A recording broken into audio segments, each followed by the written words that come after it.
سلام دوستای عزیز، امیدوارم جور و صحتمند باشید. اینم نمایی از قصر دارالامان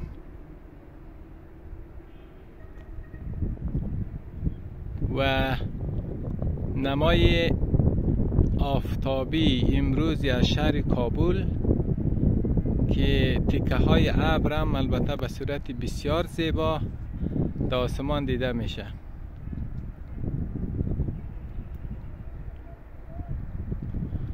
اون تپه روبرو که میبینید رویش امیال سایه ورم کوی تلویزیونه.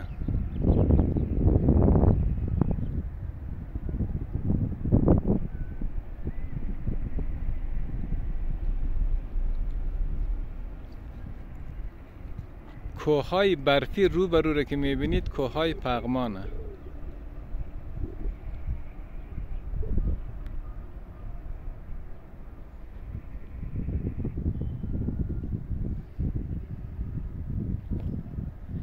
این کوههای برفی رو که میبینید کوههای قوریغ. امیدوارم که لطف بفرمایید، سابسکرایب و لایک و کامنت از یادتان نره و تشکر.